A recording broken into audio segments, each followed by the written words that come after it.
Dear student, good morning. Today we are going to talk about the topic molecular basis of inheritance, packaging of DNA helix. இந்த டாபிக்கை discuss பண்ண போறோம். So இதில் packaging of DNA ஹெலிக்ஸை பொறுத்த வரைக்கும் first நமக்கு NCERT book based என்ன sir கொடுத்துருப்பாங்க அப்படின்னு பார்த்தீங்கன்னா, இப்போ ஒரு டிஎன்ஏ இருக்கு அப்படின்னா நமக்கு தெரியும், அதாவது வந்து பார்த்தீங்கன்னா உள்ள பேஸ் பஸ் இருக்குன்றது தெரியும்.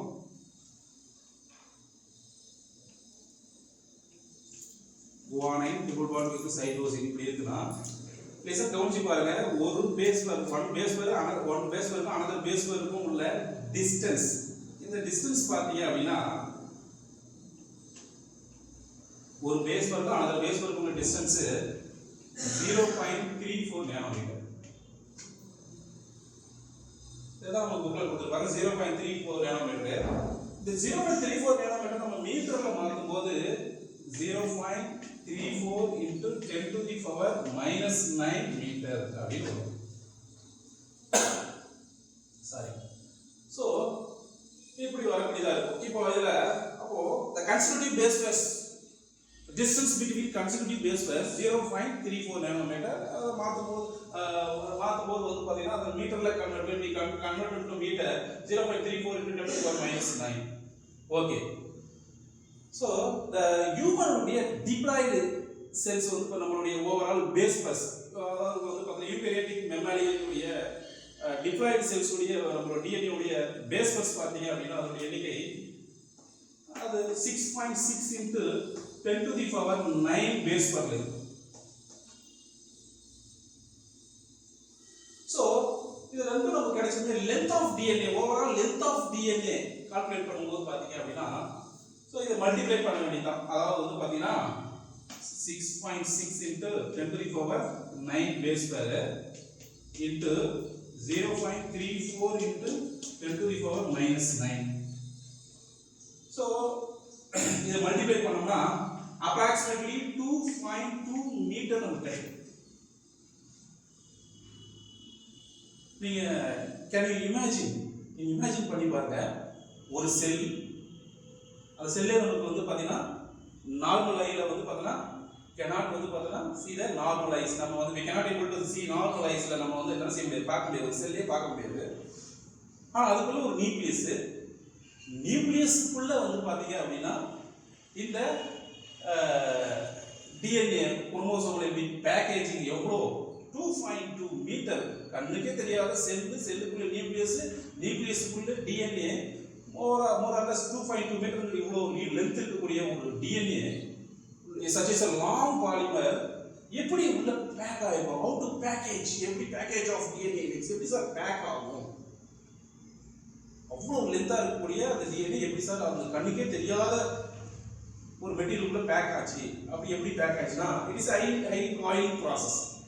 காயில் ப்ராசஸ் மீன்ஸ் எதாவது என்ன, எப்படி சார் இது ஆக்சுவலி எப்படி இது நடக்குது அப்படின்னா ரொம்ப சிம்பிள். எப்படி சார் அப்படின்னா அதாவது வந்து பார்த்தீங்க அப்படின்னா நம்ம ஒரு மீட்டர் வந்து பார்த்தோம்னா 1 கிலோமீட்டருக்கு நம்ம லென்த்துக்கு ஒரு கயிறு எடுத்து நம்ம அதை வந்து ஒரு ரூமுக்குள்ள அப்படியே எந்தவித ஃபோல்டிங்கும் பண்ணாமல் அப்படியே போட்டோம்னா அந்த ரூமில் அது பாதி அடைச்சிக்கும்.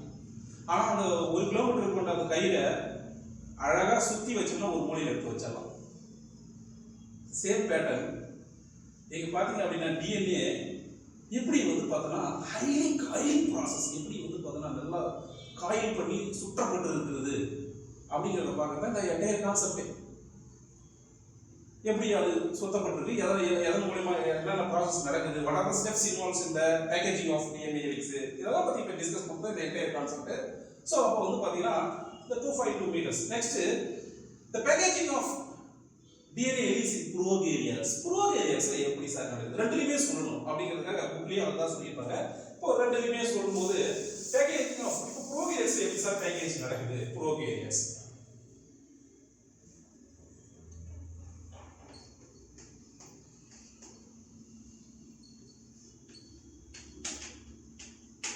பேக்கேஜிங் ஆஃப் டிஎன்ஏ ஹெலிகேஸ் வந்து பார்த்தீங்கன்னா டிஎன்ஏ ஹெலிக்ஸ் இன் ப்ரோகேரியர்ஸ்ல பார்த்தீங்க அப்படின்னா ரொம்ப சிம்பிள் பார்க்க.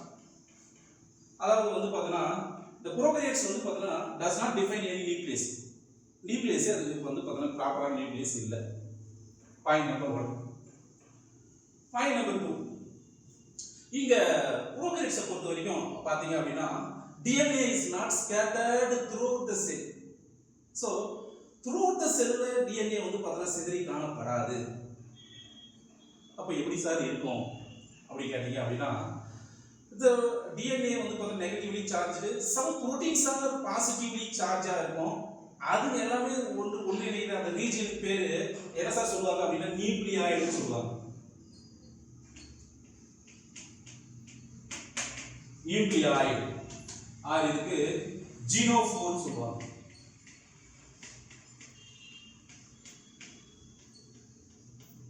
இந்த ஸ்டேட்ஸ்லாம் அங்க இருக்கும் காயில் ப்ராசஸ். ஸோ ப்ரோகாரியோட்ஸ்ல அப்புறம் ப்ராப்பர் நியூக்ளியஸ் இல்லை, அதனால வந்து பார்த்தோன்னா DNA இஸ் ஆல்சோ வந்து பார்த்தோன்னா நாட் ஸ்கேட்டர்ட் த்ரூஅவுட் த செல்லில் ஃபுல்லாக இருக்காது. ஸோ அதுக்கு அடுத்தது வந்து பார்த்தோன்னா அவ்வாறு இருக்கக்கூடிய அந்த எந்த ஸ்டேட் இருக்குன்னா நியூக்ளியாய்டு ஜீனோஃபோர் ஸ்டேட்டில் இருக்கும் அப்படிங்கிறது மட்டும் தெரிஞ்சால் போதும். நெக்ஸ்ட் நம்ம இம்பார்ட்டன்ட், இப்போ தான் நம்ம மெயின் கான்டென்ட்குள்ளே வரோம். பேக்கேஜிங் ஆஃப் DNA ஹெலிக்ஸ் இன் யூகேரியாட்ஸ்ல எப்படி இருக்கு, இதுதான் நம்ம இப்போ இந்த கான்செப்ட் தான் நம்ம இம்பார்ட்டண்டாக பார்க்கலாம். என்ன சார் அப்படின்னா யூகேரியாட்ஸ்.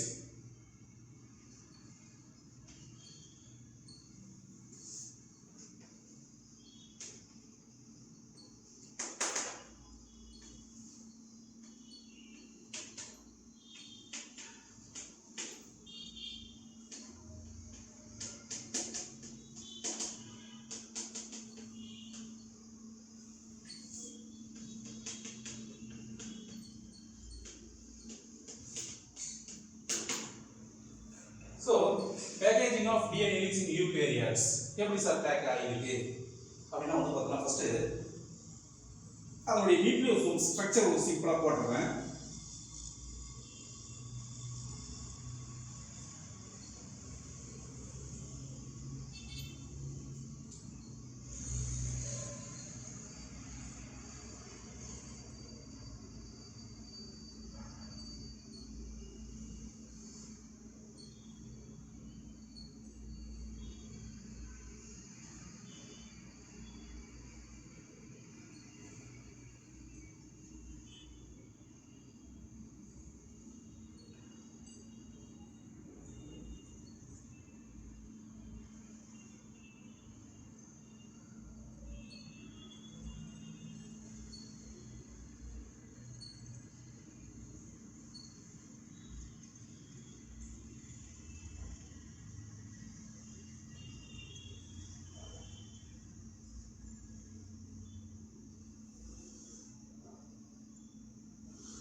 பார்த்தீங்க அப்படின்னா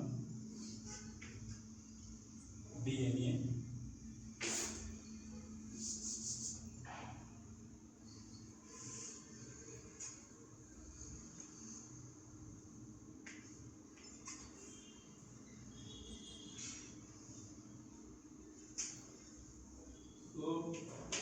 DNA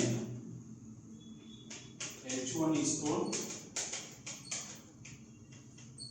is also called linker protein.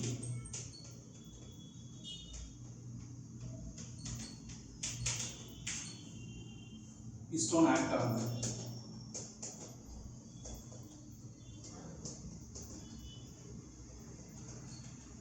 Histone act on that. This is the structure of nucleosome.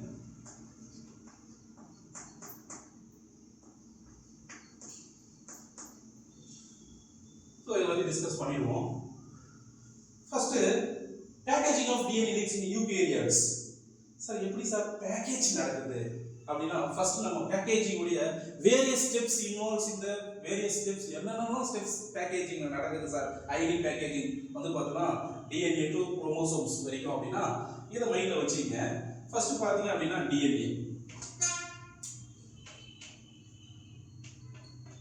டிஎன்ஏங்கிறது diameter 2 nanometre. DNA அடுத்த பேக்கேஜிங் என்ன சார் அப்படின்னா nucleosome.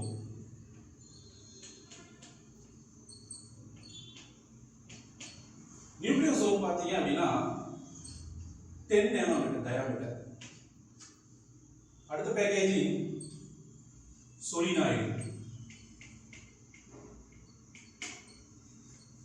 solenoid structure 30 nanometer.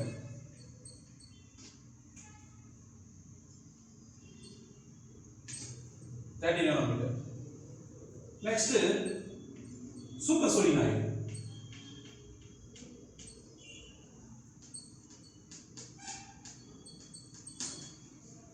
300 nanometer. அடுத்த பேக்கேஜிங் என்ன சார் அப்படி கேட்டீங்கன்னா chromatin.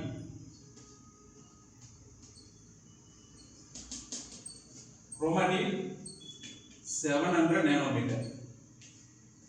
Finally chromosome.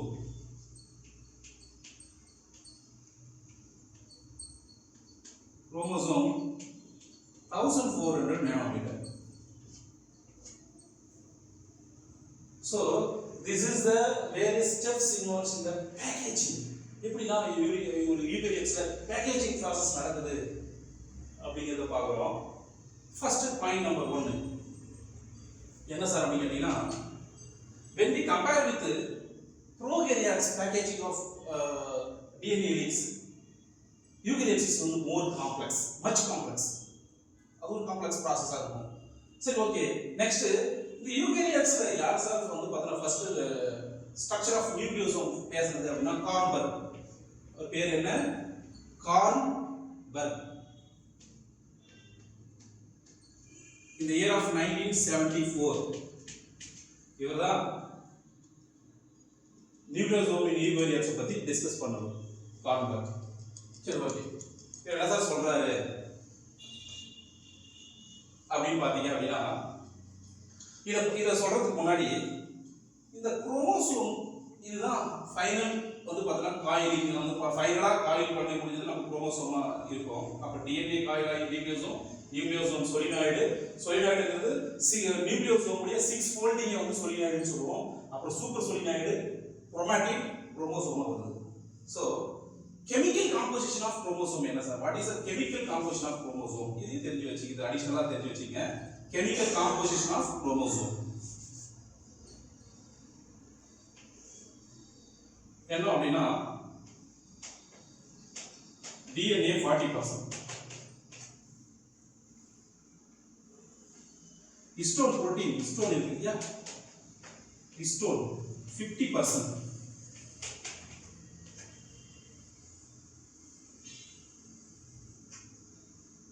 RNA 1.2%, acidic protein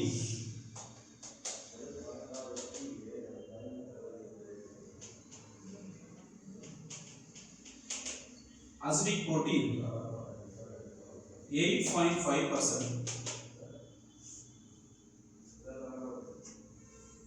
next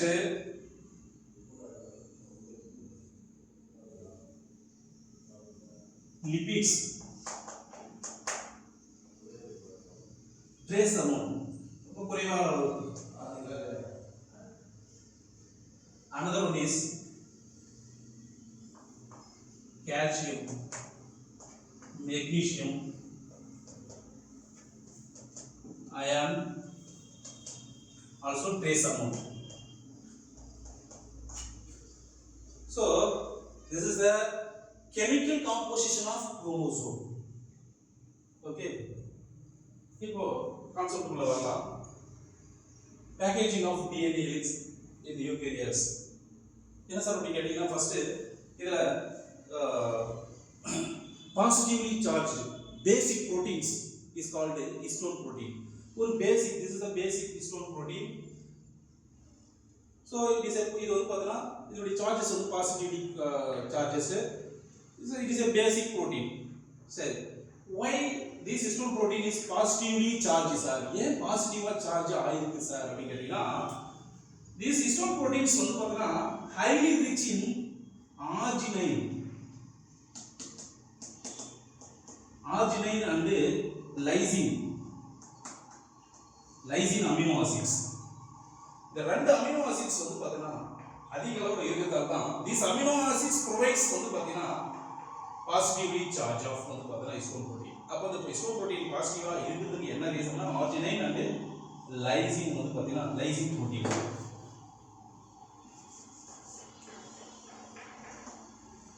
lysine proteins. Okay, அப்போ DNA negatively charge ஆகுது phosphoric acid. ஏன்னா வந்து பாத்தீங்கன்னா அங்க நெகட்டிவ்லி சார்ஜ் இருக்கு, அங்க இருக்கிற ஆக்சிஜன் மாலிக்யூல்ஸ் உடைய negative 2 oxygen molecule negatively charge, அது பாஸ்பரிக் ஆசிட் நம்ம டிஸ்கஸ் பண்ணியிருக்கோம். சரி, ஓகே. அப்போ இந்த ஹிஸ்டோன் புரோட்டீன் வந்து பாத்தீங்கன்னா ஹைலி ரிச்சா இருக்கக்கூடிய இது ஆர்ஜினைன் அண்ட் லைசின். சரி, okay. Next this histone proteins நீங்க பாத்தீங்க அப்படினா 2 காப்பீஸ் ஆஃப் என்ன சார் அப்படினா H2A histone protein, H2B histone protein, H3 and finally H4. These 4 histone proteins, H2A, H2B, H3 and H4, these 4 copies of proteins வந்து பார்த்தனா these 4 proteins வந்து பார்த்தா 2 copies of present ஆயிருக்கும், 2 copies of present ஆகிறதாதான். அப்போ 8 proteins வரனால அதுக்கு histone actor இருக்கு.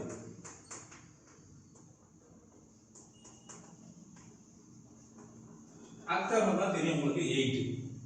So அப்ப H2A, H2B, H3 and H4 these வந்து பார்த்தா 4 proteins 2 copies of present ஆயிருக்கு, 2 டைம் present ஆயிருந்தால அது histone actor. அப்போ வந்து பார்த்தா histone ஓட 8 proteins இருக்கு அப்படிங்கறத மென்ஷன் பண்ணக்கூடியதாக இருக்கும். இதுல இன்னொரு விஷயம் நீங்க டெப்தா தெரிஞ்சுக்கங்க. என்ன சார் அப்படி கேட்டீங்கன்னா இந்த இந்த இந்த புரோட்டீன்ஸ்ல H2A and H2B இது வந்து பாத்தீங்கன்னா 2 டைமர்ஸ் சொல்வாங்க.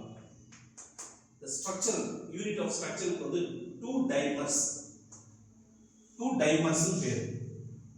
சப்போஸ் ரொம்ப டெப்தா கேட்கணும் அப்படின்னா இந்த क्वेश्चन வந்து புக்ல இருந்தாலும் தெரிஞ்சிங்க. H2A H2B வந்து பாத்தீங்கன்னா 2 டைமர்ஸ். சார் ஏன் சார் 2 டைமர்ஸ் சொல்றாங்க அப்படின்னா இது ரெண்டு வாட்டி அப்படியே பிரசன்ட் ஆயிருப்பா. எப்படின்னா பாருங்க, அதே H2A H2B இது ஒரு டைமர், இது ஒரு டைமர், இது ரெண்டும் சேர்த்து 2 டைமர்ஸ் சொல்றோம். சரி சார், அப்ப H3 H4 H3 and H4 sir நம்ம என்ன சொல்றோம்னா இதோட ஸ்ட்ரக்சர்ஸ் நேம் அதோட question H3 H4 tetramer's.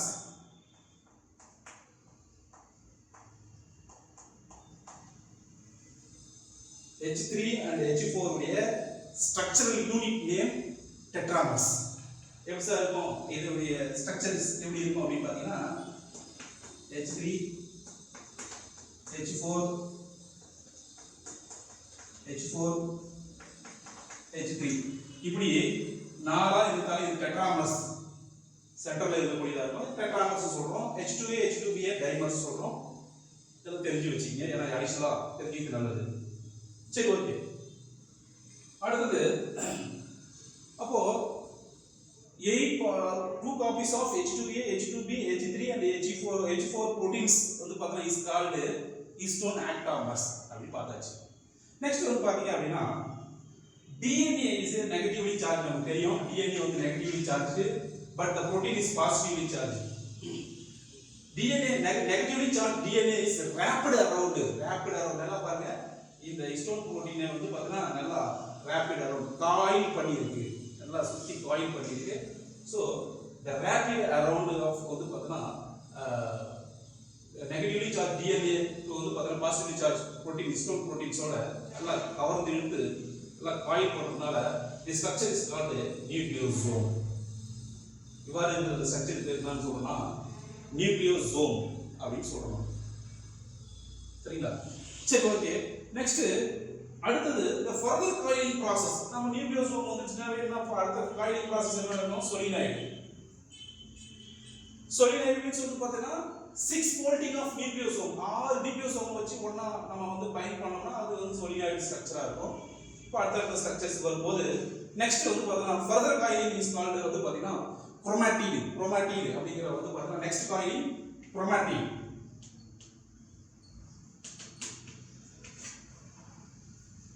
Chromatic நமக்கு கொடுத்துருக்காரு குரோமாட்டிக் காயிலிங் ப்ராசஸ். குரோமாட்டிக் வந்து பார்த்தீங்க அப்படின்னா வெள்ளி வந்து பார்த்தீங்கன்னா under the electron microscope viewed the chromatic is வந்து பார்த்தீங்கன்னா பீட்ஸ் ஆன் ஸ்ட்ரிங்னுவாங்க. Beads on string.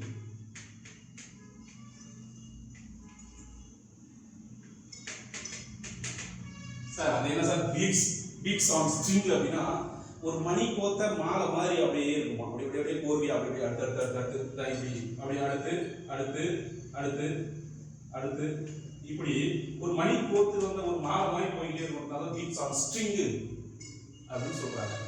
So these chromatid another further fire வந்து பார்த்தீங்கன்னா another highly coiling process நடக்கணும் அப்படின்னா வந்து பார்த்தீங்கன்னா என்ன சார் நடக்கும் அப்படின்னா the chromatic highly coiling process வந்து process metaphase stage செல் டிவிஷன்லயே மெட்டாஃபேஸ் ஸ்டேஜ்ல வந்து பார்த்தீங்கன்னா another வந்து பார்த்தீங்கன்னா கண்டென்ஸ்ட் coiling process வந்து நடக்கும். சரி ஓகே. அப்ப this chromatid வந்து பார்த்தீங்கன்னா குரோமோசோம் another coiling பண்றதுக்கு என்ன சார் பயன்படுது அப்படின்னு கேட்டீங்கன்னா non histone proteins chromosomal proteins சொல்லிட்டு NHC அப்படிங்கிற அதர் காயிலிங் புரோட்டீன். இப்போ ஹிஸ்டோன் இல்லாத ஹிஸ்டோன் இந்த அளவுக்கு வந்து பார்த்தீங்கன்னா காயில் பண்ண உதவுச்சு. So another highly condensed coiling processக்கு ஹிஸ்டோன் அல்லாத சம் புரோட்டீன்ஸ் வந்து இன்வால்வ் ஆகும். எங்க குரோமாட்டிட் டு குரோமோசோமா மாறுவதற்கு இங்க non histone chromosomal proteins involve ஆகும். Sir what is non-histone chromosomal proteins sir? So non-histone proteins chromosomes நம்ம மூணா டிவைடட் இன்டு 3 பிரிப்போம். என்ன சார் அப்படி கேட்டீங்கன்னா ஒன்னு structural,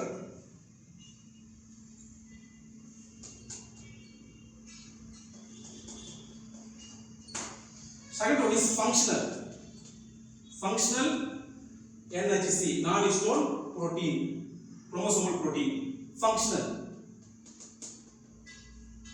functional NHC non-histone chromosomal protein. another one is the regulatory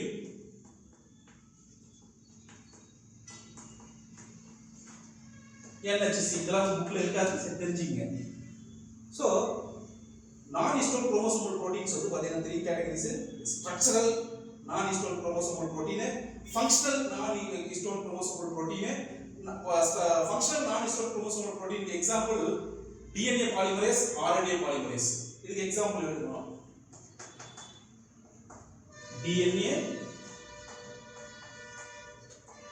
RNA polymerase ரெண்டுமே polymer.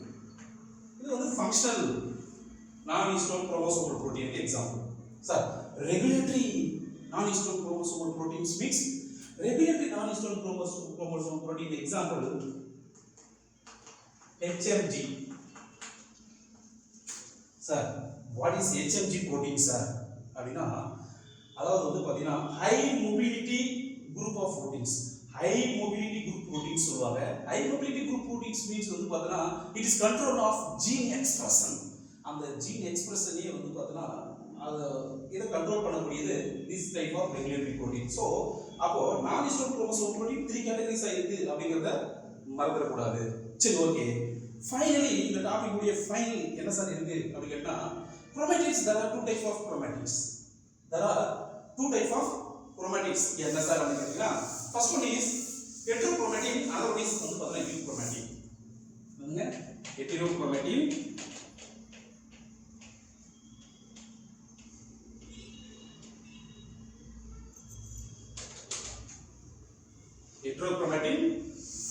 another one is euchromatin.